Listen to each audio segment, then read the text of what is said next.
একদিন হযরত মুহাম্মদ সাল্লাল্লাহু আলাইহি ওয়াসাল্লাম মসজিদে নববীতে নামাজ শেষ হওয়ার পর সাহাবীদেরকে নিয়ে বসে গল্প করছিলেন। ঠিক সেই সময় দেখতে পায় একটি বেদিন পাদ্রী ও মুসলিম সেখানে উপস্থিত হয় একটি উট নিয়ে। আর উটটাকে এই মসজিদের একটি সাইডে রেখে দিয়ে মসজিদে নববীর ভিতরে প্রবেশ করে সেখানে সে কোনো এক জায়গায় প্রস্রাব করে, মসজিদ নববীর ভিতরে প্রস্রাব করে।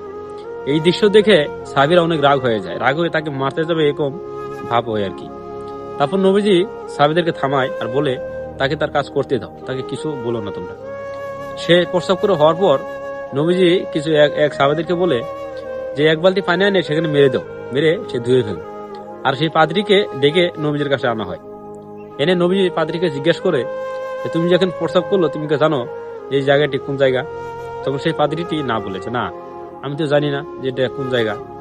তখন নবীজি বলেন যে এটা আমাদের ইবাদতগাহ, এটা আমাদের মসজিদ, এখানে আমরা বসে আল্লাহকে ডাকি, আমাদের খোদাকে ডাকি, আমরা এখানে ইবাদত করি।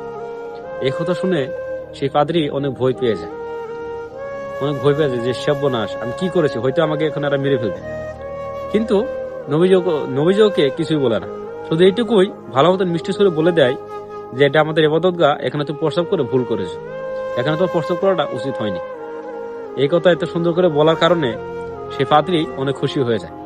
যেটা কি আল্লাহ নবী, এমন মানুষ হতে পারে, আমি তাদের ইবাদতগাহে প্রস্রাব করেছি, তারা কোনো রাগ হবে তা নয়, আমাকে কত সুন্দর করে বলে দিচ্ছে। হ্যাঁ, এই কথা শুনে সেই পাদ্রীটি অনেক খুশি হয় আর নবীজির হাতে হাত রেখে সেই সময়ই কালেমা পড়ে মুসলমান হয়ে যায়। সত্যি বন্ধুরা, মানুষে বলে যে মানুষের ব্যবহারে পরিচয়।